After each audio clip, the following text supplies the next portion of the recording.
ಭಾರತದ ಇತಿಹಾಸದಲ್ಲೇ ಈ ಸಾಮ್ರಾಜ್ಯ ಸ್ಥಾಪನೆ ಒಂದು ಮೈಲಿಗಲ್ಲಾಗಿದೆ. ಕಾರಣ ಇದು ಭಾರತದ ಪ್ರಪ್ರಥಮ ಐತಿಹಾಸಿಕ ಸಾಮ್ರಾಜ್ಯವಷ್ಟೇ ಅಲ್ಲದೆ ಅತ್ಯಂತ ದೊಡ್ಡ ಸಾಮ್ರಾಜ್ಯವೂ ಹೌದು.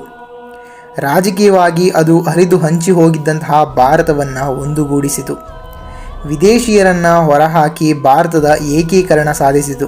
ಆಡಳಿತಾತ್ಮಕವಾಗಿ ವಿಶಾಲ ಸಾಮ್ರಾಜ್ಯಕ್ಕೆ ದಕ್ಷ ಕೇಂದ್ರೀಕೃತ ಪ್ರಭುತ್ವವನ್ನು ಒದಗಿಸಿತು. ಅವರು ರೂಪಿಸಿದಂಥ ಆಡಳಿತ ಪದ್ಧತಿ ಮುಂದಿನವರೆಗೆ ಮಾದರಿಯಾಯಿತು. ಭಾರತದ ಸಂಸ್ಕೃತಿ ಮತ್ತು ನಾಗರಿಕತೆಗಳನ್ನು ವಿದೇಶಿಗಳಿಗೆ ಒಯ್ದು ಭಾರತಕ್ಕೆ ಬೃಹತ್ ಭಾರತದ ಕೀರ್ತಿ ತಂದುಕೊಟ್ಟಿತು. ಕೌಟಿಲ್ಯನ ಅರ್ಥಶಾಸ್ತ್ರವು ಭಾರತದ ರಾಜಕೀಯ ಚಿಂತನೆಯ ಬೆಳವಣಿಗೆಗೆ ನಾಂದಿ ಹಾಕಿತು. ಅಷ್ಟಕ್ಕೂ ಯಾವುದೀ ಸಾಮ್ರಾಜ್ಯ? ಈ ಸಾಮ್ರಾಜ್ಯ ಸ್ಥಾಪನೆ ಹೇಗಾಯಿತು? ಈ ಸಾಮ್ರಾಜ್ಯದ ಸ್ಥಾಪಕ ಯಾರು? ಆ ಸ್ಥಾಪಕನಿಗೆ ಎದುರಿಸಬೇಕಾದಂತಹ ಸಂಕಷ್ಟಗಳಾದರೂ ಏನು? ಈ ಎಲ್ಲ ಪ್ರಶ್ನೆಗಳಿಗೆ ಉತ್ತರನ ನಾವಿವತ್ತು ಈ ವಿಡಿಯೋದಲ್ಲಿ ತಿಳ್ಕೊಳ್ಳೋಣ. ನೀವು ನಮ್ಮ ಚಾನಲ್ಗೆ ಹೊಸಬರಾಗಿದ್ದರೆ ವಿಡಿಯೋನ ಪೂರ್ತಿ ನೋಡಿ. ವಿಡಿಯೋ ನಿಮಗೆ ಇಷ್ಟ ಆದರೆ ಲೈಕ್ ಮಾಡಿ, ಸಬ್ಸ್ಕ್ರೈಬ್ ಆಗಿ. ನಿಮ್ಮ ಒಂದೊಂದು ಸಬ್ಸ್ಕ್ರೈಬ್ ಕೂಡ ನನಗೆ ಇನ್ನೂ ಹೆಚ್ಚು ವಿಡಿಯೋನ ಮಾಡೋದಕ್ಕೆ ಪ್ರೋತ್ಸಾಹನ ಕೊಡುತ್ತೆ.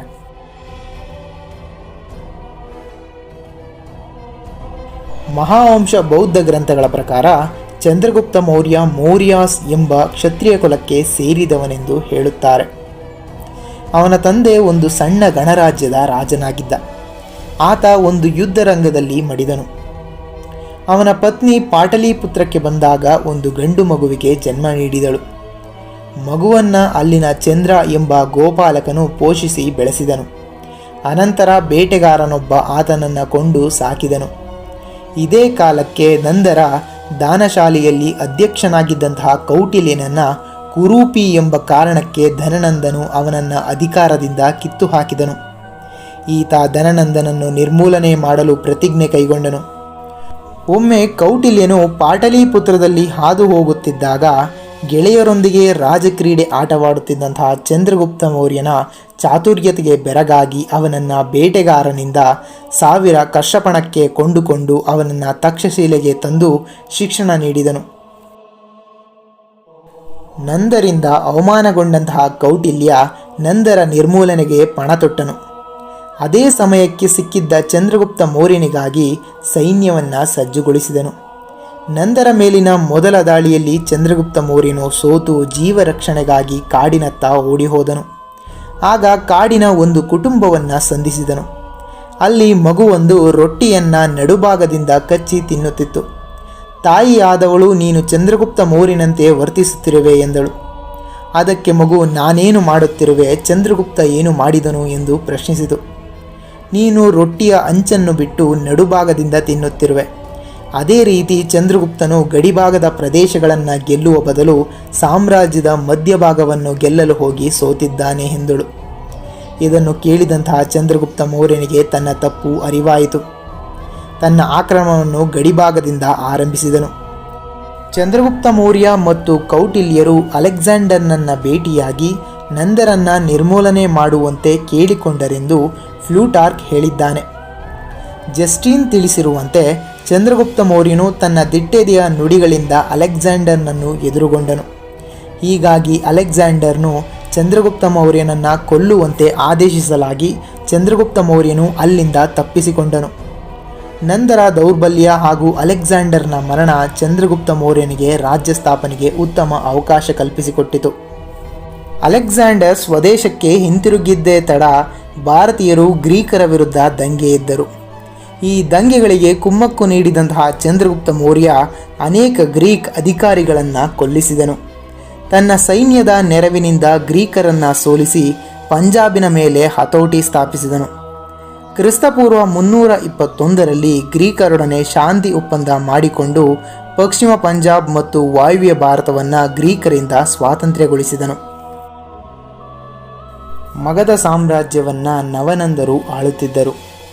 ನಂದರ ಕಡೆಯ ರಾಜನಾದಂತಹ ಧನನಂದನು ಧನಲೋಭಿಯಾಗಿದ್ದು ಪ್ರಜೆಗಳ ಮೇಲೆ ಅಧಿಕ ತೆರಿಗೆಯನ್ನು ಹೇರಿ ಪ್ರಜಾಪೀಡಕನಾಗಿದ್ದನು. ಅವನ ಆಳ್ವಿಕೆ ಯಾರಿಗೂ ಬೇಡವಾಗಿತ್ತು. ಧನನಂದನ ಬಳಿ ಅಪಾರವಾದಂತಹ ದ್ರವ್ಯ ಹಾಗೂ ಸೇನೆ ಇದ್ದಿತು. ಕರ್ಟಿಯಾಸನ್ನ ಪ್ರಕಾರ ಅವನ ಬಳಿ 6 ಲಕ್ಷ ಪಾದಾತಿ, 20,000 ಅಶ್ವಪಡೆ, 2,000 ರಥಗಳು ಹಾಗೂ 3,000 ಆನೆಗಳಿದ್ದವು. ಇದಕ್ಕೆ ಬದ್ಧ ಸಾಲ ದಂಡನಾಯಕನಾಗಿದ್ದನು. ಚಂದ್ರಗುಪ್ತ ಮೌರ್ಯನು ಚಾಣಕ್ಯನ ನೆರವಿನಿಂದ ಭಯಂಕರ ಯುದ್ಧದಲ್ಲಿ ಧನನಂದನನ್ನು ಸೋಲಿಸಿ ಕೊಂದು ಮಗಧ ಸಾಮ್ರಾಜ್ಯದ ಸಿಂಹಾಸನವನ್ನೇರಿದ. ಕಾರೆಮೇಲಿನ ಹತ್ತಿಗುಪ್ಪೆ ಶಾಸನದ ಪ್ರಕಾರ ಮಗಧ ಸಾಮ್ರಾಜ್ಯದ ಆಕ್ರಮಣದಿಂದಾಗಿ ಚಂದ್ರಗುಪ್ತ ಮೌರ್ಯನು ಪಂಜಾಬ್ನಿಂದ ಹಿಡಿದು ಕಳಿಂಗ ಹಾಗೂ ದಕ್ಷಿಣದ ಮೈಸೂರಿನವರೆಗೂ ವಿಶಾಲ ಭೂಭಾಗದ ಅಧಿಪತಿಯಾದನು. ಸೆಲ್ಯೂಸ್ಕಾಸ್ ನಿಕೇಟರ್ನು ಅಲೆಕ್ಸಾಂಡರ್ನ ಉತ್ತರಾಧಿಕಾರಿಯಾಗಿ ಬ್ಯಾಬಿಲೋನಿಯಾದಲ್ಲಿ ಅಧಿಕಾರ ವಹಿಸಿಕೊಂಡನು. ಈ ಸೇನಾಧಿಕಾರಿ ಭಾರತದಲ್ಲಿ ಅಲೆಕ್ಸಾಂಡರ್ ಗೆದ್ದ ಪ್ರದೇಶಗಳನ್ನು ಮರಳಿ ಪಡೆಯಲು ಮುಂದಾದನು.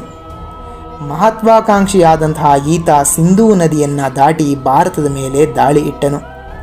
ಕ್ರಿಸ್ತಪೂರ್ವ 305ರಲ್ಲಿ ಸಿಂಧೂ ನದಿ ತೀರದಲ್ಲಿ ಆದಂತಹ ಯುದ್ಧದಲ್ಲಿ ಸೆಲ್ಯೂಸ್ಕಾಸ್ ಚಂದ್ರಗುಪ್ತ ಮೌರ್ಯನಿಂದ ಸೋತು ಅವನೊಡನೆ ಶಾಂತಿ ಒಪ್ಪಂದ ಮಾಡಿಕೊಂಡನು.